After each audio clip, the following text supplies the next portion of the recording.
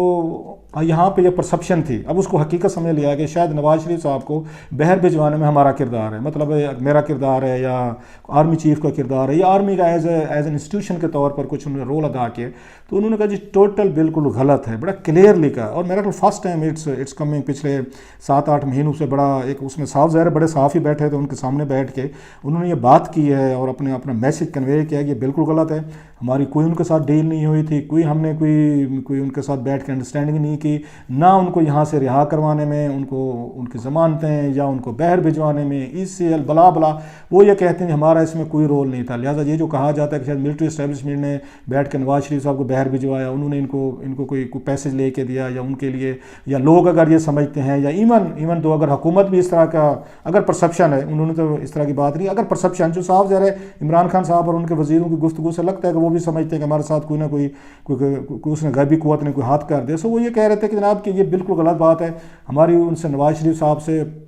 کوئی اس طرح کی ڈیل نہیں ہوئی, ہم نے نہ ان کو بحر بھجوانے میں کوئی رول ادا کیا ہے. جو کچھ بھی ہوا ہے وہ اس پہ تھرو پروسیس کے ذریعے, مطلب اس میں تھرو پروسیس کیا تھا آپ لوگوں کو پتہ ہے کہ طبیعت اگین یہ کہا گیا تھا ان کی طبیعت بگڑ گئی ہے, ان کو پھر اس کے بعد آپ اس کو نیب کی کسٹڈی سے ان کو لے کے گئے ادھر, نہ اس میں اگر ہاسپٹل میں لے کے گئے, وہاں پہ پتہ چلا ان کو پلیٹلیٹس وغیرہ ہیں وہ گر گئے. پھر اس کے بعد بلڈ کی رپورٹ آنا شروع ہو گئی, ٹی وی چینلز پہ بریکنگ چلنا شروع ہو گئی کہ یہ دیکھو جی اب خدا نخواستہ ابھی کچھ نہ کچھ ہونے والا ہے. اس کے بعد وہ عدالت اگلے دن چلے گئے, عدالت نے بیٹھ کے ان کو باقاعدہ ضمانت دی, حکومت کو کہا جی کہ جناب ان کو جانے دیں, اس کے بدل میں گارنٹیز وغیرہ مانگی گئی. اس کے بعد کیبنٹ میں گیا, وہاں پہ ان کا نام اگر اسے ECL سے نکالا گیا. ایک جہاز ہے میرا خیال قطر والوں نے بھیجا تھا, ایئر ایمبولینس تھی, اس پہ نواز شریف صاحب جو ہے لندن وہ چلے گئے تھے. اب یہ لیگل اگر آپ دیکھیں تو وہ اگر آپ دیکھیں تو وہ ٹھیک کہہ رہے ہیں کہ سارا لیگلی طور پر ہوا ہے. اس میں کہیں پہ آپ کو اسٹیبلشمنٹ کو نظر نہیں آتی, اور اسٹیبلشمنٹ ہوتی بھی ہوئی ہے دنیا بھر میں جو نظر نہ ہو, اس کو کہتے ہیں انسین جو ہوتے ہیں نا وہ زیادہ وہ پاورفل ہوتے ہیں, زیادہ خطرناک چیز ہوتی ہے. اندھیرے سے لوگ جو اندر جاتے ہوئے ڈرتے ہیں کیونکہ پتہ نہیں ہوتا آگے کیا ہوگا, تو روشنی میں تو کوئی نہیں آپ اس میں ڈرتے. لہٰذا اسٹیبلشمنٹ بھی اگر انسین ہو, پیچھے رہے, وہ نظر نہ آئے تو اس کا زیادہ اس کا امپیکٹ بھی ہوتا ہے, خوف بھی ہوتا ہے. جب آپ کو ایکسپوز کرتے ہیں زیادہ تو خوف یا امپیکٹ ختم ہونا شروع ہو جاتا ہے. بہرحال اب وہ یہ اس میں کہہ رہے ہیں کہ اسٹیبلشمنٹ جو ہے کہیں نظر نہیں آ رہی ہے. یہ جیسے میں نے کہا یہ سارا لیگل ہے. نیب میں ان کی طبیعت خراب ہوئی, ہاسپٹل لے کے گئے, پھر اس کے بعد اگلے دن آپ کو اسلام آباد ہائی کورٹ میں ہوا, پھر اس کے بعد لاہور ہائی کورٹ میں ان کو آگے اپیلیں کی گئی, پھر کیبنٹ میں آیا, کیبنٹ نے اپروو کیا, پھر وہ چلے گئے. سارا لیگل لگتا ہے. سو انہوں نے اس پہ کہا کہ جی ہمارا کوئی رول نہیں ہے. اب یہ بات تو انہوں نے کلیئر کر دی. اب اس میں دیکھنا یہ ہے کہ کتنی یہ بات جو ہے یہ پاکستانی قوم مانتی ہے, کیونکہ پاکستان میں سمجھ لیا گیا ہے کہ یہاں پہ جو بھی کام ہوتا ہے نا دو چیزوں کے بغیر نہیں ہو سکتا. کہ پولیٹیکل ٹرمائل ہے, پولیٹیکل چینجز ہیں, کوئی NRO دیے جا رہے ہیں, کوئی آ رہا ہے جا رہا ہے, ہٹایا جا رہا ہے. اب اس میں نواز شریف صاحب تو کھل کے بات کہہ رہے تھے, الزامات بھی لگاتے ہیں کہ مجھے فلاں جنرل جو ہیں انہوں نے یہاں سے نکلوایا, میرے خلاف GIT بنوائی, مجھے انہوں نے سارا کا سارا وہ تو ان پہ بلیم کر رہے تھے. تو اگر یہاں پہ کہا جاتا ہے کہ جو کچھ ہوتا ہے امریکہ کرتا ہے یا امریکہ کے ساتھ ہمارے اسٹیبلشمنٹ مل کے کرتی. سو ان کے جنرل فیض صاحب کی اس کے باوجود کہ انہوں نے کلیریفائی کیا کہ نہیں جی ہمارا کوئی رول نہیں تھا, پھر بھی آپ دیکھیں گے کہ پاکستان میں یہ بات میرا نہیں خیال کہ بہت سارے لوگ اس پہ مطمئن ہوں گے یا اس آرگومنٹ کو بائی کریں گے اور وہ سمجھیں کہ نہیں جناب یہ سارا کنسٹیٹیوشنل ہوا ہے, لیگل ہوا ہے, عدالتوں کے ذریعے ہوا ہے, یا اس کے بعد یہ کیبنٹ کے ذریعے ہوا ہے, انہی کی اپروول تھی, ساری چیزیں تھی. بہرحال کہنے کا مطلب یہ تھا کہ انہوں نے اس پہ پھر میں نے پوچھا کہ میں کچھ سوالات نہیں ہوئے کہ جو نواز شریف صاحب اور یہ نواز شریف صاحب جو ہیں اس وقت ان پہ کر رہے ہیں جنرل یہ فیض پہ اور ان پہ جنرل باجوہ صاحب پہ تنقید کر رہے ہیں, نام لے کے کر رہے ہیں, اس پہ کوسچنز نہیں کیا کسی صحافی نے, کسی جرنلسٹ نے. تو مجھے بتایا گیا کہ وہ سوالات نہیں کیے گئے ان سے. اب یہ مجھے نہیں پتا کہ آؤٹ آف رسپیکٹ نہیں کیا گیا, حالانکہ یہ فورم ہوتا ہے یہاں پہ وہ اپنے آپ کو پیش کر رہے ہوتے ہیں. ویری نائس آف دیم کہ جنرل فیض صاحب تو آپ پہ تو انہوں نے کوئی پابندی نہیں لگائی تھی کہ مجھ سے کون سا سوال ہو سکتا ہے یا کون سا نہیں ہو سکتا. It's open forum, any body could ask. کہ ایک بڑا اہم موقع تھا میرا خیال ہے, ان سے کوشچن ہونا چاہیے تھا کہ وہ آپ پہ الزام لگا رہے ہیں, بلیم کرتے ہیں, جب ججز سے ملتے ہیں یا آپ مینیج کرتے ہیں, وہ بھی اسی طریقے سے کلیریفائی کر دیتے جیسے انہوں نے اس کی نواز شریف صاحب والی بات کلیئر کر دی کہ نہیں جناب کہ ان کو باہر بھیجنے میں ہمارا کوئی رول نہیں تھا. بہرحال گڈ اس میں جو اچھی چیز ہوئی ہے کہ ایک انٹریکشن ہے ان کا, اور دنیا بھر میں اس طرح کے انٹریکشن ہوتے ہیں کہ ان کے ساتھ بیٹھ کے بات چیت کی گئی اور بڑے کھلے طریقے سے ان سے ایکسچینج آف ویوز ہوئے ہیں, جس میں نیشنل سیکورٹی پہ ہوئے, پاکستان کی پولیٹیکل سچویشن پہ. یہاں گلگت کے حوالے سے بھی بتایا گیا کہ اس کا اسٹیٹس جو ہے وہ شاید اس کو الیکشن کے بعد اس کو چینج کیا جائے.